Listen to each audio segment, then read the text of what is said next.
सोनचाफा भाग पहिला. संध्याकाळचे 6 वाजले. तात्यांचं लक्ष आपोआप घड्याळाकडे गेलं. मोलकरणीने चहाचा कप टिपॉयवर आणून ठेवला. सोबत काही बिस्किटं होती. तात्यांना 6 वाजता चहा लागतो म्हणजे लागतोच. इतक्या वर्षांची सवय सुटणार थोडीच होती. माईंनी जवळजवळ 30 वर्ष ही वेळ पाळली होती. चहा झाल्यानंतर दोघं फिरायला निघत. चौकातल्या बागेत जाऊन बसत. आज माई जाऊन 6 महिने होऊन गेले. माईंचा फोटो भिंतीवर आला आहे. कितीही टाळायचं म्हटलं तरी तात्यांची नजर फोटोतल्या हसऱ्या चेहऱ्याकडे जातेच. नकळत मागच्या वाड्यात लावलेली सोनचाफ्याची फुलं ते घेऊन येतात. काही फुलं फोटोसमोर ठेवतात, काही स्वतःच्या खिशात ठेवतात. माई तर नाही आहे आता, पण तिने पाणी घालून मोठा केलेला सोनचाफा अजून तसाच फुलतो आहे. तिची आठवण करून देतो. तात्या आणि माई यांचं अगदीच कधीतरी क्वचित भांडण होई. पण भांडणात तात्या माईंबरोबर काव्यातून भांडत आणि भांडणाचा मूळ मुद्दा बाजूला ठेवून माई पुन्हा पुन्हा नव्याने तात्यांनी रचलेल्या कवितेच्या प्रेमात बुडून जात. तात्यांनी सवयीने चहा घेतला. सोनचाफ्याची फुलं फोटोसमोर ठेवली, काही खिशात ठेवली. येतो असं ओठातल्या ओठात बोलत त्यांनी पायात चपला घातल्या. नेहमीप्रमाणेच बागेकडे निघाले. मनातल्या मनात माईंबरोबर गप्पा मारत ते स्वतःशीच बोलू लागले. तुझ्या आठवणींना सोनचाफ्याचा ग सुगंधी बहर, तुझ्या अनुपस्थितीत येतो तुझ्या आठवणींचा कहर. डोळे नकळत पाणावले. तात्यांचं मन भरून आलं. आपला जोडीदार आपल्याबरोबर नाही हे तात्यांना क्षणाक्षणाला आठवायचं. तात्यांनी डोळ्यातलं पाणी डोळ्यात गोठवलं. माईंनी मस्करीत बोललेले शब्द त्यांना आठवले. मी तुमच्या आधी जरी देवाघरी गेले तरी तुम्हाला एकटं पडू देणार नाही. मला फक्त तुम्ही ओळखा. मी कोणाच्याही रूपात येऊन तुम्हाला भेटेलच आणि तुमची काळजी घेईल. तुम्हाला भेटेल मी आपल्या अंगणातल्या सोनचाफ्याच्या रूपात. रोजच बहरताना कधी तुमची विचारपूस करत तुमच्या त्या लाडक्या मैत्रिणीच्या रूपात. एके दिवशी अशाच गप्पा खूप रंगात आल्या असताना तात्यांनी त्यांच्या आयुष्यातील एक घटना माईंना सांगितली होती आणि त्यावरून माई धबधब्यासारख्या खळखळून हसल्या होत्या. तात्या कॉलेजला असताना त्यांच्या कॉलेजमध्ये एक उंच गोरीपान मुलगी होती आणि तात्यांना नेहमी वाटायचं ती मुलगी त्यांच्याकडे बघते.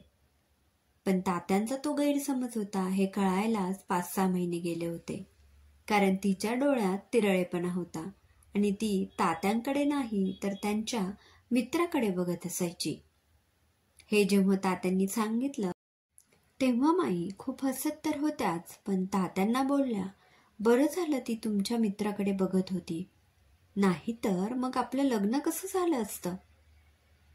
माई गेल्यापासून तात्यांचा दिवस माईंची आठवण काढत सुरू व्हायचा आणि माईंच्या आठवणीत संपून जायचा. का कोणास ठाऊक, पण आज आठवणींचं आभाळ खूपच भरून आलं होतं. त्यातच एक कटू आठवण तात्यांना आली आणि मन अधिकच उदास झालं. माईंना दिवस गेले होते. 8व्या महिन्यात डॉक्टरकडे नियमित तपासणीसाठी माई आणि तात्या आपल्या गाडीतून निघाले होते.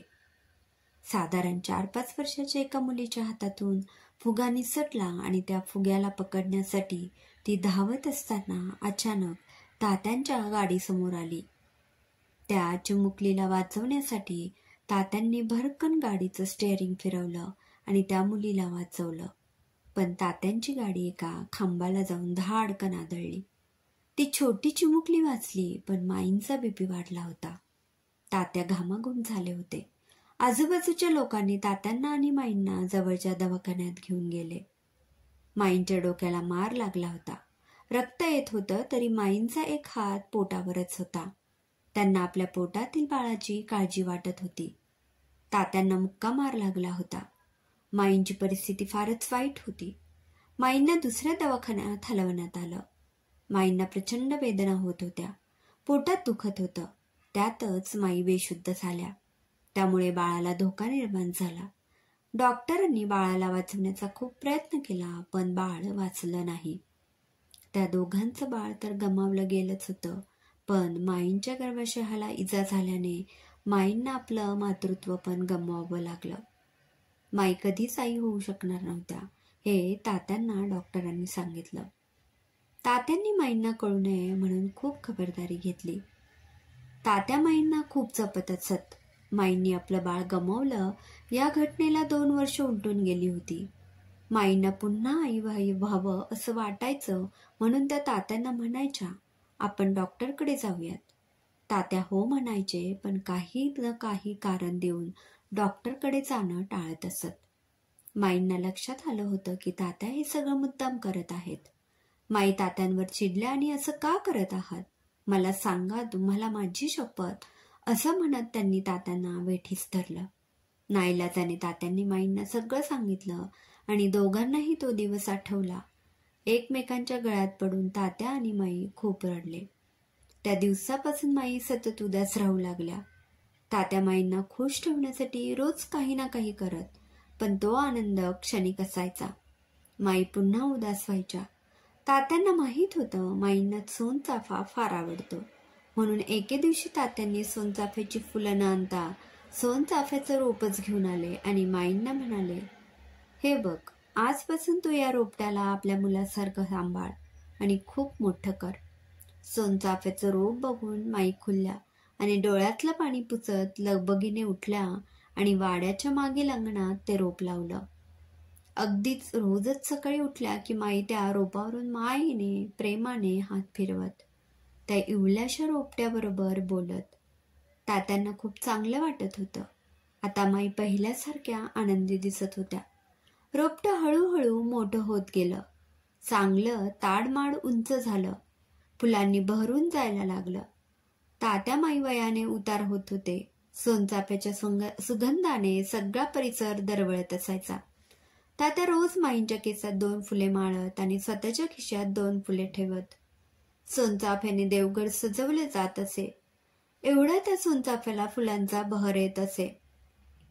तात्यांच्या मनात अनेक आठवणी येत होत्या, पण त्या आठवणींची तंद्री भंगली जेव्हा तात्यांनी बागेतल्या त्या बाकावर दुसऱ्या कोणत्या स्त्रीला बसलेलं बघितलं.